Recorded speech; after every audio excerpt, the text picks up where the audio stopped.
নবী পাক সাল্লাল্লাহু আমরা ভুলে থাকি কি করে? আমরা নবীকে মানার জন্য, নবীর পক্ষে থাকার জন্য আমাদের উপরে অনেক জুলুম হয়, হবে, অসুবিধা আছে নাকি? হবে। এই জিন্দেগিটাই তো হুজুরের জন্য। আমরা তো জন্মেছি হুজুরের গোলামি করব বলে, হুজুরের জন্য হাসতে হাসতে আমরা জিন্দেগি দিতে রাজি আছি, ঠিক না বেঠো? আওয়াজ দিয়ে বলুন, ঠিক না বেঠো? তামাম নবী পাক সাল্লাল্লাহু আলাইহি ওয়াসাল্লাম 12 রবিউল আউয়াল সোমবার শবে সাদেকের সময় আসলেন। কি করতে এসেছিলেন? পৃথিবীর বুকে যে অন্যায়, যে অত্যাচার, যে জুলুম, যে রাহাজানি, যে খুনোখুনি, যে দাঙ্গা, যে ফাসাদ, যে অত্যাচার হচ্ছিল, সেই অত্যাচারের হাত থেকে মানুষকে রক্ষা করার জন্য আমার নবী এসেছিলেন। জোরে বলুন সুবহানাল্লাহ।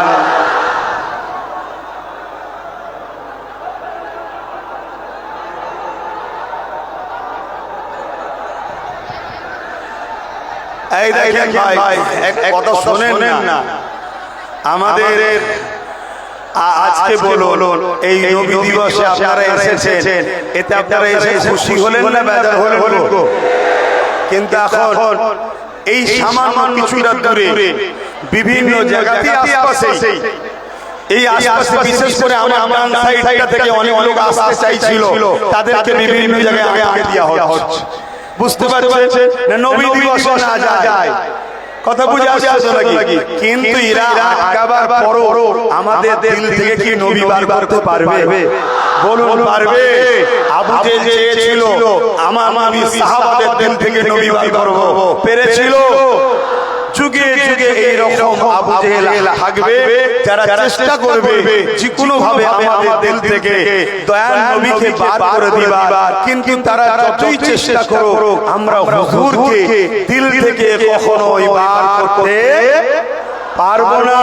কেন? হুজুরের জন্যই তো আমরা মা বাবার প্রেম শিখেছি, হুজুরের জন্যই তো মানবতা শিখেছি, হুজুরের জন্যই তো ইনসাফ শিখেছি, হুজুরের জন্যই তো ইনসানিয়াত শিখেছি, হুজুরের জন্যই তো ভ্রাতৃত্ব শিখেছি, হুজুরের জন্যই তো মানবতা শিখেছি, হুজুরের জন্যই তো গরীব দরদি হয়েছি, হুজুরের জন্যই তো ইনসাফ করতে শিখেছি, হুজুরের জন্যই তো মাতৃভূমিকে ভালোবাসতে শিখেছি। মাতৃভূমির সর্বধর্মের মানুষ, হিন্দু হোক, আদিবাসী হোক, সাঁওতাল হোক, বাগদি হোক, খ্রিস্টান হোক, মতুয়া হোক, যেই হোক, মানুষ যে তাকে ভালোবাসি আমরা।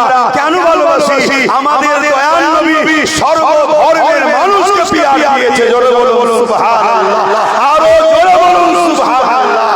হুজুর আমাদেরকে শিখিয়েছে মানুষকে ভালোবাসো, মানুষকে পিয়ার করো, মানুষের সাথে দাও, মানুষের সাথে দাঁড়াও। তাই আমরা সেই হুজুরকে কখনো ভুলতে পারি না। আপনারা নিশ্চয়ই জানেন এই পৃথিবীর জমিনের ইতিহাস হলো মানুষগুলোকে জ্যান্ত পুঁতে দেওয়া হতো। এমনকি কন্যা সন্তান হলে তার বাবারাই তাকে জ্যান্ত পুঁতে দিত। আল্লাহ নবী এসে সেই নারীদের ঘরে বাঁচার সুব্যবস্থা করে দিল। আমার মায়ের জাতেরা সোশ্যাল মিডিয়া এবং দূরে শুনছে, আপনাদের ঘরে বাবেরাই জ্যান্ত পুঁতে দিত। আল্লাহ নবী এসে বললেন না, এই দুনিয়ার পুরুষেরা নারীদেরকে জ্যান্ত পুঁতে দিও না। তারা বলতে লাগলো নারী হলো অশুভ, তাই তাদেরকে বেঁচে থাকার অধিকার নেই।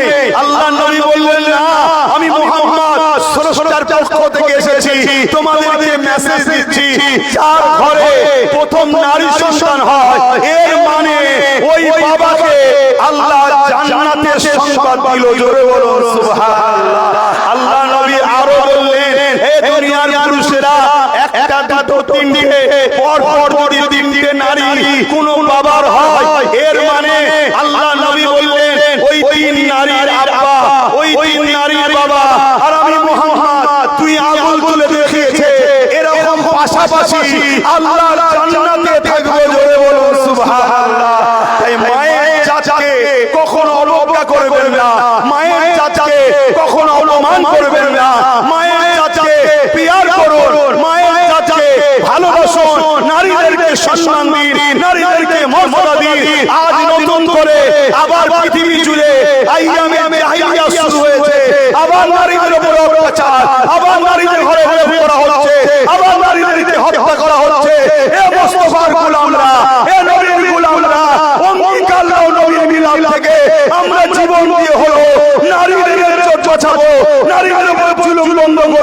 নারীদের উপর অত্যাচার বন্ধ করব। অঙ্গীকার করো, হাত তুলে সাক্ষী দাও যে আমরা নারীদের পাশে, মায়ের জাতির পাশে আমরা ঢালো লড়াবো, মায়েদের ঘরে বাঁচাবো, রেল বন্ধ করব, জুলুম বন্ধ করব। এটার নামই হলো ইসলাম। জোরে বলুন সুবহানাল্লাহ।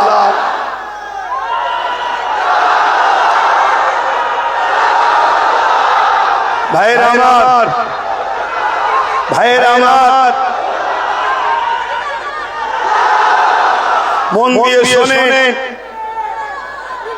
এখন মন দিয়ে শোনেন, এখন যদি কারোর মধ্যে ইসলামের সামান্যটুকু জ্ঞান যদি না থাকে, আমার আলোচনাকে সে বলবে রাজনীতি করছে। শুনছেন না শুনেন? আমি রাজি করলাম, হ্যাঁ বেশি ঘাটাঘাটি তোর ঘাড়ে এসে বসে পড়বো। এমনি সবাই বলছে আপনি আসুন, তোর ঘাড়ে এসে বসে পড়বো, দম নিতে পারবি। আমি এতটুকু পারি, আমার এত সাহস আছে, আমি পারি, সব পারি।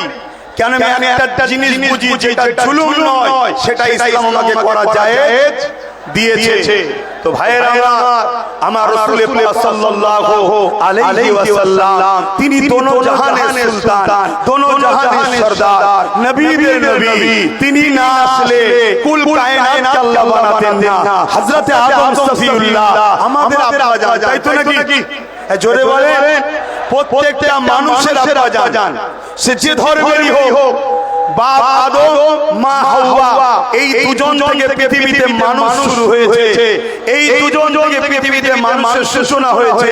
তাই বাপ আদম আলাইহিস সালাম তিনি হলেন আমাদের আব্বা জান। তিনি যখন আল্লাহ পাক তাকে সৃষ্টি করলেন, তিনি মাথা তুলে দেখছেন, আল্লাহ পাকের আরশ আজিমের উপরে লেখা আছে লা ইলাহা ইল্লাল্লাহু মুহাম্মাদুর রাসূলুল্লাহ। আদম আলাইহিস সালাম জিজ্ঞাসা করছে, আল্লাহ আপনার তো কোনো শরীক নেই, কেন আপনি কুল হুয়াল্লাহু আহাদ, আপনার কোনো শরীক নেই, লাম ইয়ালিদ ওয়া লাম ইউলাদ, না আপনার ছেলে আছে, না স্ত্রী আছে, না আপনি কারো থেকে পয়দা। তাহলে মুহাম্মদ রাসূলুল্লাহকে আল্লাহ বলছে, আদম রে, এটা হলো আমার বন্ধু, জিনাকে না বানালে এই আদম তোমাকেও বানাতাম না। জোরে বলুন সুবহানাল্লাহ। আমরা গর্বিত, আমরা সেই নবীর উম্মত, আমরা খুশি, আমরা সেই নবীর উম্মত যে নবীর জন্য কুল কায়নাত আল্লাহ বানিয়েছে। সেই নবী পাক এই মাসের 12 তারিখ সোমবার শবে সাদেকের সময় পুরো পৃথিবীর বুকে শান্তি, সভ্যতা, ইনসাফ, ইনসানিয়াত, ন্যায়, মানবতা প্রতিষ্ঠিত করে 23 বছরে পুরো পৃথিবীকে সাম্য প্রতিষ্ঠিত করেছিলেন। জোরে বলুন সুবহানাল্লাহ। যে সময়ে রোমের মতো সাম্রাজ্য, পারস্যের মতো সাম্রাজ্য, এমন করে কিসরা, কাইসার যারা ক্ষমতার জোরে মানুষের প্রভু হয়ে বসেছিল, আল্লাহ নবী তাদের হাত থেকে অসহায় গরিব মানুষদেরকে বাঁচিয়েছে। গরিবদের জন্য আল্লাহ নবী প্রায় জায়গায় বারবার মার খেয়েছে। নবী আমার, হে নবীর উম্মত, আল্লাহ নবী মুসলিমদের জন্য মার খেয়েছে, গরিবদের জন্য মার খেয়েছে, ইনসাফ, ইনসানিয়াত প্রতিষ্ঠিত করতে গিয়ে মার খেয়েছে। তুমি আজকে নবীর উম্মত দাবি করে, তুমি আজকে পীর, পীরজাদা, মওলানা দাবি করে আজকে সমাজে জুলুম হবে, গরিবের উপর অত্যাচার হবে, মানুষের উপরে অত্যাচার হবে, মানুষের উপরে জুলুম হবে। আমরা হাত উঠিয়ে বসতে পারি না। আমার নবীর মেসেজকে, আমার নবীর আদর্শকে পৃথিবীর দৌড়ে দৌড়ে আমাদেরকে নিয়ে যেতে হবে। যেখানে জুলুম হবে, জুলুমকে বন্ধের জন্য লড়াই করতে হবে। যেখানে আমানত খিয়ানত হবে, মানুষের হক দিবার জন্য লড়াই করতে হবে। যেখানে নারীর উপর অত্যাচার হবে, ওই নারীকে তার অধিকার দিবার জন্য লড়াই হবে। যেখানে দেশের উপর জুলুম হবে, দেশের জন্য লড়াই করতে হবে। কেন আমার নবী তিনার মাতৃভূমি মক্কাকে ভালোবেসেছে, মক্কার জন্য কেঁদেছে। তাহলে রাসূলের সুন্নাত হলো দেশকে ভালোবাসা। জোরে বলুন সুবহানাল্লাহ, আরো জোরে বলুন সুবহানাল্লাহ। এই মেসেজগুলোই আমরা রবিউল আউয়ালের চাঁদে মানুষকে দিয়ে থাকি। এই মেসেজগুলোই মানুষকে আমরা হুজুরের এই মিলাদ নবী উপলক্ষ করে দিয়ে থাকি। তার পাশাপাশি আমার আগে উলামা ভাইরা তারা আমার নবীর আগমন বৃত্তান্ত অনেক কিছু আলোচনা করেছে না করেনি। আমি একটা ছোট্ট আলোচনা করছি, মন দিয়ে শুনছেন তো? আম্মা জান হযরত আমিনা রাদিয়াল্লাহু তাআলা আনহা, যিনি আমার নবী পাক সাল্লাল্লাহু আলাইহি ওয়াসাল্লামের আম্মা জান, হযরত আব্দুল্লাহ হুজুর, যিনি আমার নবী পাকের আব্বা জান, এবং হযরত আব্দুল মুত্তালিব, যিনি আমার রাসূল সাল্লাল্লাহু আলাইহি ওয়াসাল্লামের দাদা জান। শুনছেন? আর আমার রাসূলের দাদা ছিলেন মক্কার সরদার, জোরে বলুন সুবহানাল্লাহ, অর্থাৎ মক্কার লিডার ছিলেন তিনি, জোরে বলুন সুবহানাল্লাহ। তো রাসূল পাক সাল্লাল্লাহু আলাইহি ওয়াসাল্লামের আব্বা জান হযরত আম্মা আমিনা হুজুরের সঙ্গে বিবাহ হলো। এই বিবাহ হওয়ার পর সংসার জীবন শুরু হলো। হযরত নবী মুহাম্মদ সাল্লাল্লাহু আলাইহি ওয়াসাল্লাম আব্বা জান আব্দুল্লাহ হুজুরের পেশিনা কবর মুবারকে ছিল, ওখান থেকে আম্মা আমিনা হুজুরের রেহেম মুবারকে চলে গেলেন, জোরে বলুন সুবহানাল্লাহ। আম্মা জান আমিনা বলছেন, যখন আমার রাসূল পাক সাল্লাল্লাহু আলাইহি ওয়াসাল্লাম আমার পবিত্র রেহেমে এলো, আমার শরীরে একটা নূর জ্যোতির রশ্মি বেরোতে লাগলো, জোরে বলুন সুবহানাল্লাহ। শুধু এটা নয়, আম্মা জান আমিনা আরো বলেন, আমার শরীর থেকে একটা খুশবু বেরোতে লেগেছে, যে খুশবু আগে কখনো আমি কোনোদিন শুকিনি। এই খুশবু যত দিন যায় আস্তে আস্তে আস্তে আস্তে বাড়তে লেগেছে। এ যুবকেরা, তরুণীরা, বাবেরা, আমার নেতা, আপনাদের নেতা, দোনো জাহানের সুলতানকে আল্লাহ পাক কি নিয়ামত করেছেন শুনে রেখে দেন। হযরত আম্মা জান আমিনা বলেন, যত দিন এই খুশবুটা বাড়তে লেগেছে, ওই খুশবু ছড়াতে ছড়াতে ছড়াতে পুরো মক্কার অলিতে গলিতে ছড়িয়ে গেল। মানুষের মধ্যে একটা আলোচনা শুরু হয়ে গেল, আমিনা এ আতর পাই কোথা থেকে, আমিনা এ আতর মাখে কোথা থেকে, কেননা এই আতর মক্কার কোনো খুশবু নয়, মক্কায় পাওয়া যায় বলে আমাদের জানা নাই। আমিনা এ আতর পাই কোথা থেকে, এই খবরটা রাসূল পাক সাল্লাল্লাহু আলাইহি ওয়াসাল্লামের দাদা জানের কানে খবরটা পৌঁছে গেল। রাসূল পাকের দাদা জান নবী পাকের দাদি জানকে জিজ্ঞাসা করলেন, এই যে সমাজের বুকে একটা আলোচনা হতে লেগেছে, আমিনা এমন একটা আতর মাখে, এমন এক খুশবু ব্যবহার করে, যে খুশবুটা এই মক্কার জমিন তো দূরের কথা, শাম, সিরিয়া, বিভিন্ন জায়গায় ব্যবসা করতে যায়, কোন জায়গাতে খুশবু পাওয়া যায় বলে কেউ জানে না। মাইক বুঝতে পারছেন তো? হ্যাঁ, বুঝতে পারছেন তো? মাইক সমস্যা হয়ে গেছে, বুঝতে পারছি, কেন আমারও গলা টেনে নিচ্ছে, কিন্তু কিছু করার নেই, এরও কিছু করার নেই ভাই, এর কিছু করার নেই। এই এত জনসমুদ্রের মাঝখানে এরকম হবে, আমরা এতে আনন্দ, বলুন আলহামদুলিল্লাহ। হ্যাঁ, তো আম্মা জান আমিনা হুজুরের খবর আমার রাসূল পাক সাল্লাল্লাহু আলাইহি ওয়াসাল্লাম দাদা জান যখন রাসূলের দাদি জানের সঙ্গে কথা বলতে লেগেছে, শ্বশুর শাশুড়িকে জিজ্ঞাসা করছে, ওই সময় রাসূল পাক সাল্লাল্লাহু আলাইহি ওয়াসাল্লামের দাদি জান তিনি বলতে লেগেছেন যে হ্যাঁ, আমিও এই খুশবু পাই যখন আমিনা কোন হাম্মামখানা, গোসলখানায় যায়, ওই গোসলখানা থেকে যখন আমিনা বাইর হয়, আমি যখন প্রবেশ করি, যেন গোসলখানাতে ঢুকি, যেন মনে হচ্ছে আতরের গোডাউন ফ্যাক্টরিতে ঢুকে গেছি। জোরে বলুন সুবহানাল্লাহ, আরো জোরে বলুন সুবহানাল্লাহ। আল্লাহ নবী দাদা জান হযরত রাসূল পাক সাল্লাল্লাহু আলাইহি ওয়াসাল্লাম আম্মা জানকে ডাকলেন, ডেকে জিজ্ঞাসা করতে লেগেছে, মারে এই আতর তুমি কোথা থেকে পাও, এই আতরের খুশবু তুমি কোথা থেকে পাও? আল্লাহ নবী রমজান ওই সময় থুতু মোবারকটা জমিনে ফেললো, ওই থুতু ফেলার সাথে সাথে ওই আতর থুতু মোবারক থেকে খুশবু বেরোতে লেগেছে। আল্লাহ নবী রমজান বলতে লেগেছে, আমার আব্বা জান এই খুশবু আমিনা মাখে না, এই খুশবু আমার নয়, আমার গর্ভে যিনি রয়েছে সেই মুহাম্মদ রাসূলের খুশবু। আরো জোরে বলুন সুবহানাল্লাহ, হাত তুলে আবার বলুন লাব্বাইক লাব্বাইক, হাত লম্বা করে বলুন লাব্বাইক লাব্বাইক লাব্বাইক, নারে এই লাব্বাইক মানে কি? আমি হাজির আছি। কার জন্য? ইয়া রাসূলুল্লাহ, আপনার জন্য। জোরে বলুন সুবহানাল্লাহ। তো ভাইরা আমার, এই কষ্ট করে আপনারা যে পরিশ্রম করছেন, এই ধৈর্য ধরছেন, এটা অত্যন্ত আনন্দ খুশির বিষয়। এখানে আপনাদের ঘরে একটা হাদিস আপনাদেরকে শোনাচ্ছি, যে কওলটা হযরত আব্বাস রাদিয়াল্লাহু তাআলা আনহু থেকে তিনি বলতে লেগেছেন যে আমরা আমার প্রতিবেশী এলাকার মানুষদের ঘরে নিয়ে এক জায়গায় করে আমার নবীর মিলাদের মাহফিল আলোচনা করছিলাম, অর্থাৎ আমার নবীর আগমন বিষয়ে আলোচনা করছিলাম। আল্লাহ নবী এই পাশ দিয়ে যাচ্ছিলেন, আল্লাহ নবীকে দেখে আমরা দাঁড়িয়ে গিয়ে সালাম দিলাম। নবী আমার এই মাহফিলে এসে হাজির হলেন। আল্লাহ নবীকে আমরা বললাম, হুজুর আপনি আমাদের মাহফিলে একটু উপস্থিত হন, একটু হাজির হন। আল্লাহ নবী বললেন, অবশ্যই হব।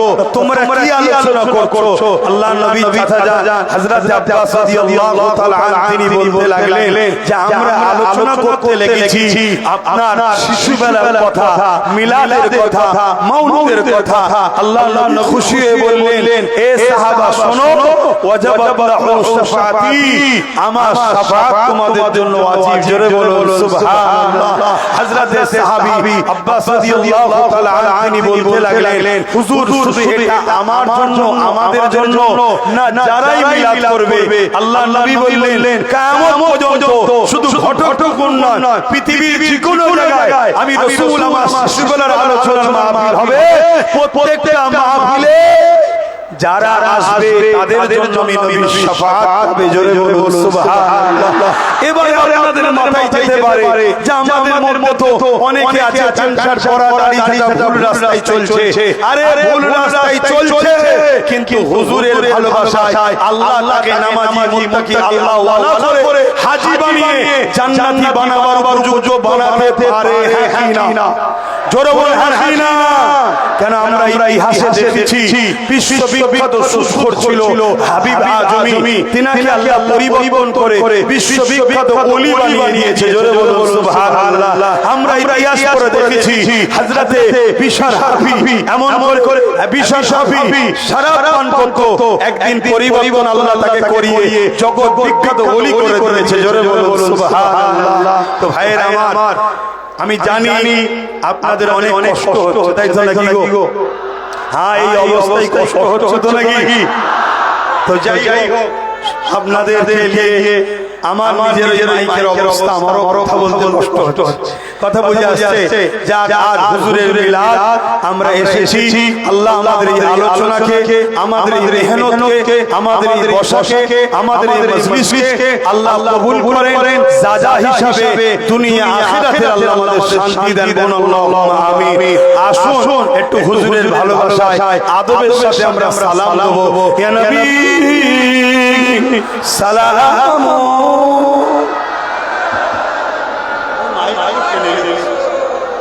কিছু করার নেই।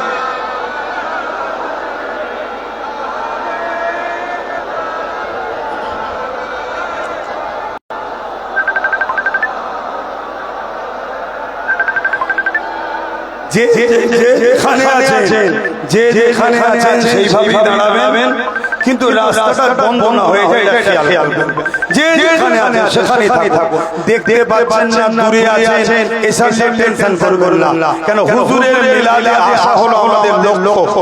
নিশ্চয়ই আমি মেসেজ দিয়েছিলাম যে আপনারা যারাই আসবেন উদ্দেশ্য যেন একটাই থাকে, হুজুরের মিলাদে আমরা যাচ্ছি, তাই তো নাকি? আমার ওই মেসেজটা দেখেছিলেন তো নাকি? এটা হলো আমাদের উদ্দেশ্য। না হয় আপনারা গুনাহগার হয়ে যাবেন, এটা মাথায় রাখতে হবে। সব জায়গায় সবকিছু করলে হয় না। এটা হলো আমার হুজুরের আগমনের দিন। আরে দিন এখনো অনেক দিন পড়ে আছে, এখনো 6-7 মাস আছে।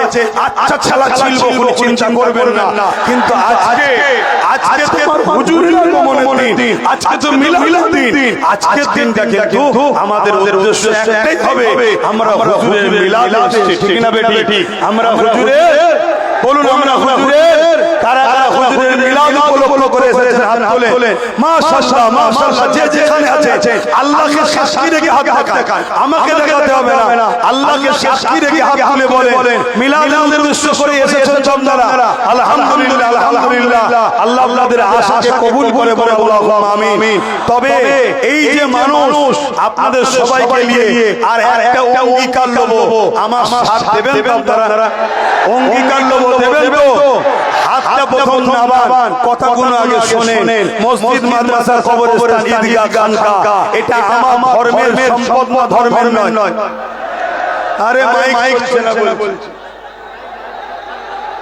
সব মাইক বন্ধ হয়ে গেছে কি করবে এখন কি রেডি করা চলবে হয় এখন কি সম্ভব তোমরাই তো পায়ে পায়ে সব ছড়িয়ে ফেলো চর্চা করা যাবে যাক একটুখানি কষ্ট করো একটু আমার মুখের দিকে তাকাও দুধ থেকে ভালো থাকলে বুঝে লিয়া যায় কি বলতে চাইছি কি চোখের ইশারাতে অনেক কিছু বোঝা যায় হ্যাঁ তো সেই জায়গায় আমি বলতে চাইছি ওয়াকফ মসজিদ মাদ্রাসা কবরস্থান ঈদগাহ খানকা এটা আমাদের সম্পদ নাকি জোরে বলে না আমাদের তো নাকি কিন্তু আজ বড় দুঃখের সাথে বলতে হয় কেন্দ্র সরকার এই ওয়াকফ কানুন সংবিধান বিরোধী আইন করে আমাদের মসজিদ আমাদের মাদ্রাসা আমাদের কবরস্থান আমাদের ঈদগাহকে দখল করতে চাইছে আমার নবী পাক সাল্লাল্লাহু আলাইহি ওয়াসাল্লাম ১৫০০ বছর আগে এসে আমাদেরকে মসজিদ দেখালো আমাদেরকে মাদ্রাসা চিনালো আমাদেরকে কবরস্থান হওয়ার স্টাইল শিখালো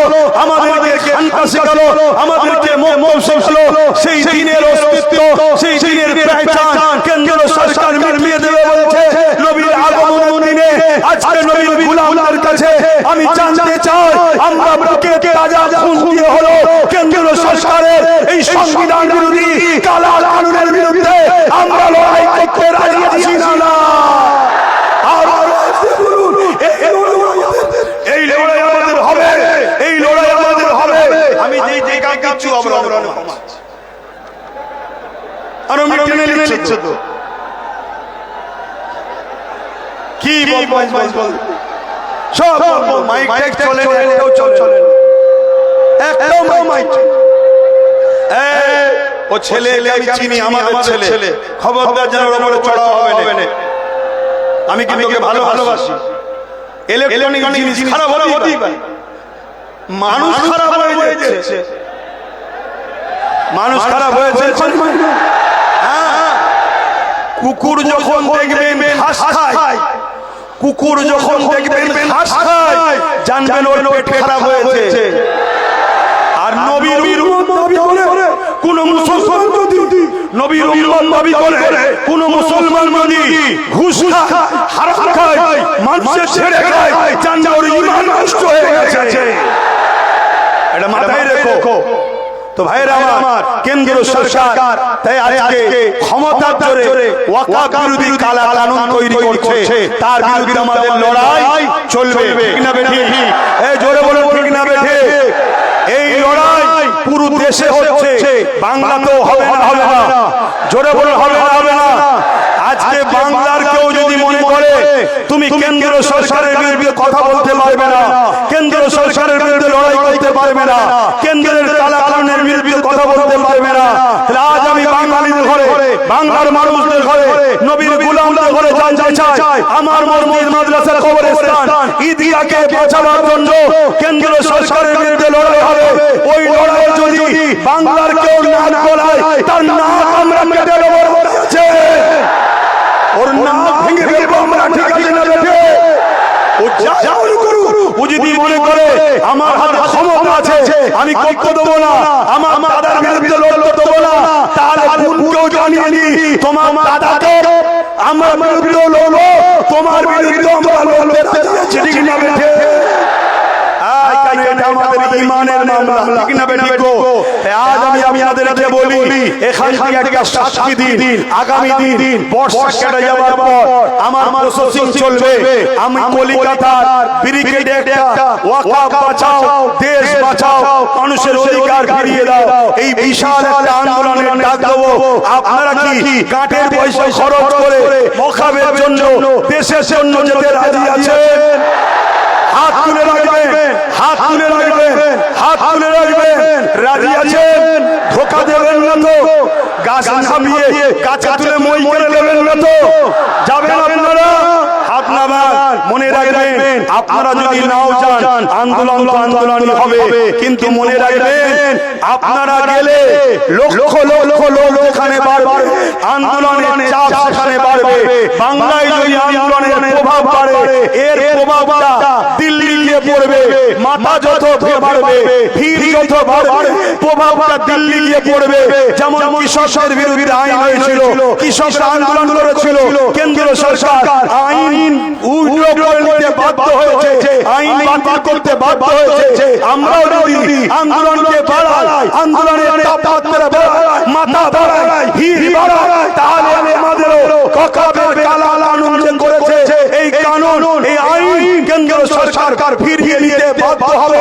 মনে রাখবেন, কিয়ামতের দিনে আল্লাহর ঘরের জন্য, দ্বীনের জন্য, মসজিদ মাদ্রাসার জন্য আমাদের এই লড়াই আমাদের নাজাতের ওসিলা হতে পারে। জোরে বলুন সুবহানাল্লাহ, আরো জোরে বলুন সুবহানাল্লাহ।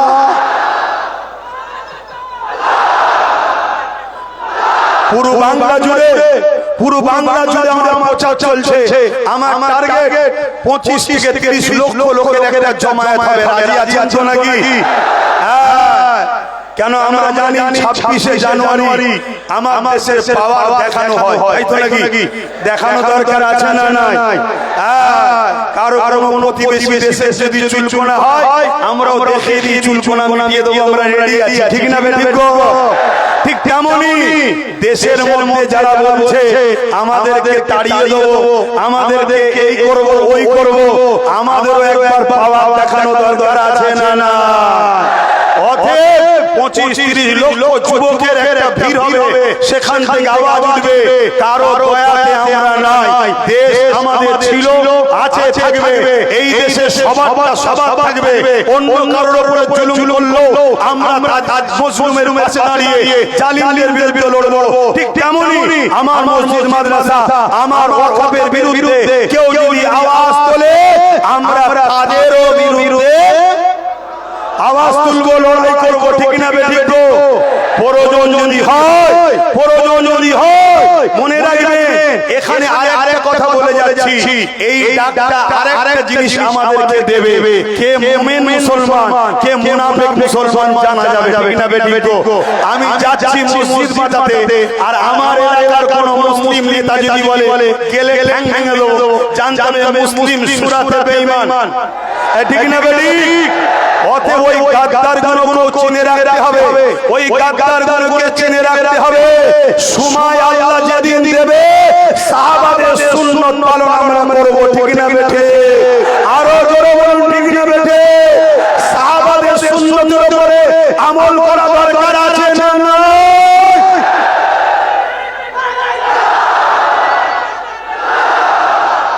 আসেন, আর কথা নয়, অনেক কষ্ট আপনাদের হচ্ছে। আপনাদের যদি নাও হয়, আমি তো ভিজে যাচ্ছি, আর এর অবস্থা ভালো নয়। তো যাই হোক, আসেন আমাকে একটু সালাম করিয়ে একটু দোয়া করব। ইয়া নবী সালাম,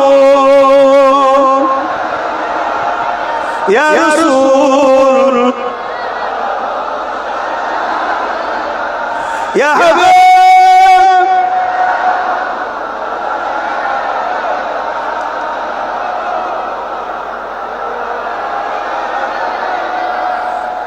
طلع البدر علينا من شنيعة الوداع وجب الشكر علينا ما بدا لله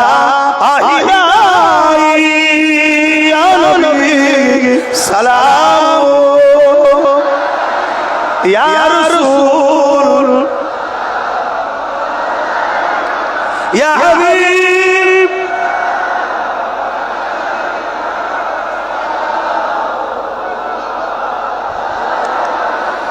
কঠিন হাসরের দিনে কি আছে মোদের কপালে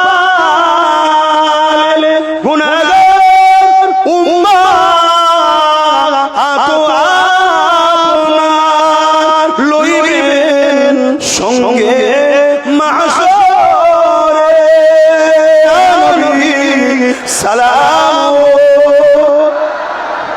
ইয়া রাসূল ইয়া হাবিব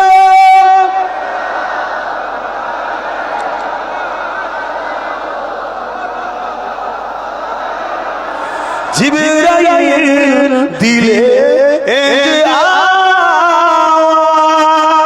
খুলে দাও আসমানের দুয়ার এসেছে নবী ঈদের সরদার করিতে আল্লাহ আর দিদার নবী সালাম ইয়া রাসূল ইয়া হাবিব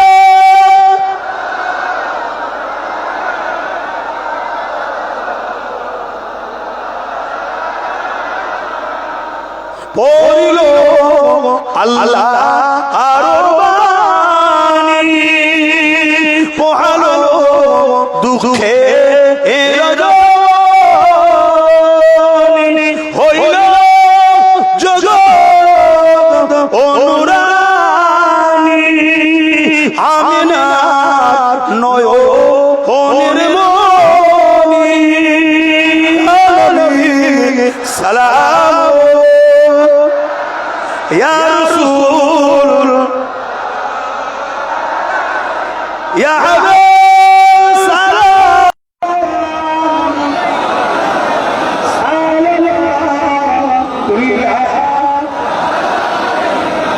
মাশাআল্লাহ